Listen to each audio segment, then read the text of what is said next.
Hallo, willkommen auf meinem YouTube-Kanal rund um den neuen Ford Focus MK4. Im heutigen Video geht es darum, wie wir die Temperatur der Sitzheizung einstellen können. Bald fängt ja die kalte Jahreszeit an und da will man doch einen warmen Poppes haben. Also, falls euch solche und andere Themen interessieren, abonniert meinen Kanal, es ist komplett kostenlos für euch.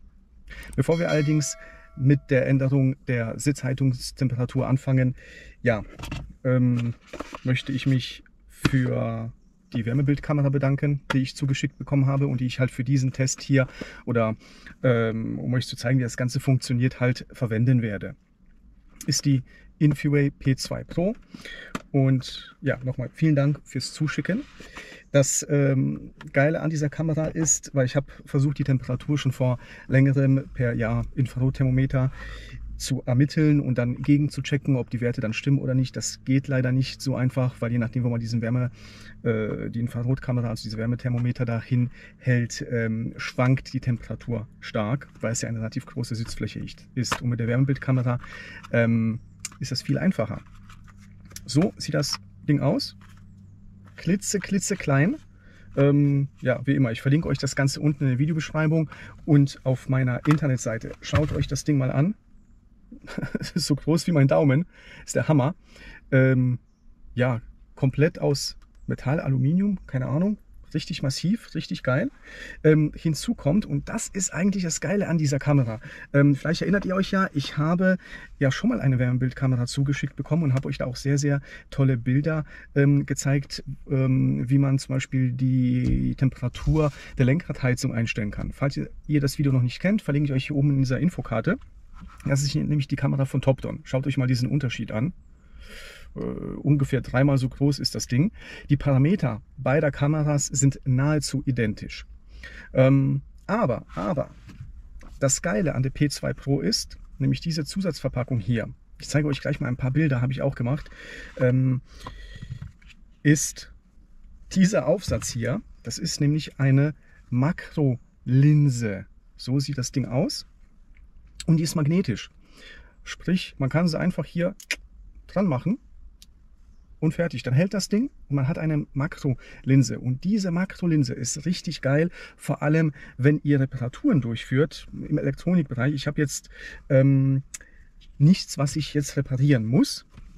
Habe aber mal für euch ja einen WLAN-Router aufgemacht, blende ich euch jetzt mal ein und dann zeige ich euch mal, wie das Ganze aussieht. Einmal der WLAN-Router, so wie er halt ist, dann einmal mit der normalen Wärmebildkamera, so wie sie dann halt ja, benutzt wird, und dann mache ich jetzt mal den Aufsatz drauf, diesen Makroaufsatz.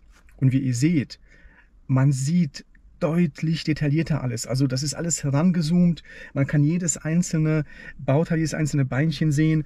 Und ja, das ist für eine Fehlersuche im Elektronikbereich richtig, richtig geil. Preislich geben sich die beiden Kameras Stand jetzt zumindest mal nichts. Wie gesagt, der große Vorteil hier ist bei dieser sehr, sehr klein und dieser Makroaufsatz. Bevor wir also jetzt anfangen mit der Änderung der Temperatur, zeige ich euch ganz kurz, welche Einstellungsmöglichkeiten es hier gibt, und dann gehen wir direkt in die Änderungen. Also ich stecke das Ding ein, starte die P2 Pro App und dann zeigt ihr mir auch schon gleich das Bild an. Wie ihr seht, richtig geil, richtig gute Qualität. Man kann Fotos machen, man kann Videos machen. Hier unten kann man das Ganze umstellen. Man kann sich hier eine Skala einblenden lassen. Ich gehe jetzt nur im Schnelldurchlauf durch. Man kann sich hier einen Punkt aussuchen, der mir die Temperatur anzeigt. Ich kann mir hier eine Linie auswählen, auf der mir die Min-, Max- und Durchschnittstemperatur anzeigt. Was ich jetzt gleich verwenden werde, ist halt das Rechteck. Und dann zeigt ihr mir in diesem Rechteck alles an, wie die Temperatur ist. Wie ihr seht, so sieht das Ganze hier aus. Ja, man hat natürlich hier noch ein paar Einstellungsmöglichkeiten, wie üblich. Ja, richtig geiles Ding, falls ihr euch also damit beschäftigen wollt. Genauso das Ganze seht wie ich, dass es eine feine, tolle Sache ist. Könnt ihr euch gerne mal die Kamera anschauen. Ansonsten natürlich, wenn man am Haus irgendwas macht, in der Wohnung, Wärmebrücken, Kältebrücken, sonstiges, kann man mit solch einer Kamera natürlich sehr, sehr viele Spielereien machen und dann auch sehen, wo kann man gegebenenfalls irgendwas nachbessern. Ja, also nochmal, vielen, vielen Dank fürs Zusenden der Kamera. Richtig geiles Gadget. Ich zeige euch jetzt, wie man die Temperatur der Sitzheizung abändert. Hierzu natürlich auch Bilder der Wärmebildkamera. Schauen wir uns zuerst mal an, wie das Ganze denn aussieht im Originalzustand. Also, ein bisschen natürlich im Schnelldurchlauf. Ich schalte mal die Stufe 1 zuerst mal an, der Sitzheizung, und da sehen wir einen Wert von 35 Grad und das ist auch der Originalwert, der eingetragen ist. Dann geht es weiter und dort sehen wir dann in der Stufe 2 einen höheren Wert. Wie ihr seht, das Ganze wird nochmal wärmer, dauert alles natürlich ein bisschen. Und dann die dritte Stufe, dann gibt er nochmal richtig Gas. Zumindest mal jetzt hier in meinem Testdurchlauf hatte das nicht 100% erreicht, aber fast nah dran. Und so sieht das Ganze dann aus, wenn die Sitzheizung an ist.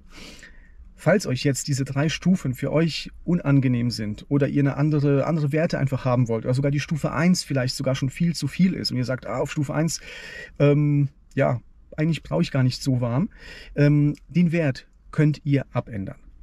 Damit wir das Ganze abändern können, brauchen wir wie immer unsere Forscan-Software. Also legen wir los, wir verbinden uns mit der Forscan-Software, mit dem Auto, gehen dann auf das HVAC-Modul, Konfiguration, gehen dort rein und dort sehen wir auch schon direkt die Werte der Sitzheizung. Einmal auf der Fahrerseite und einmal auf der Beifahrerseite. Das, was ihr da jetzt seht, sind die Original-Temperatureinstellungen, die bei mir drin waren.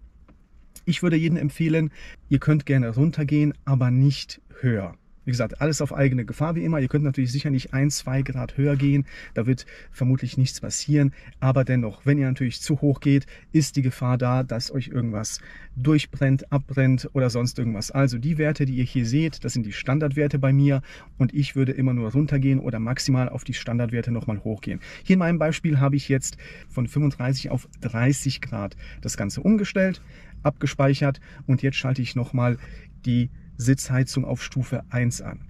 Bei mir ist es aktuell so, dass der Sitz aktuell 29 Grad hat. Ich schalte jetzt die Stufe 1 der Sitzheizung an und wie ihr seht, die Sitzheizung ist minimal angegangen und er zeigt mir auch einen Wert von ca.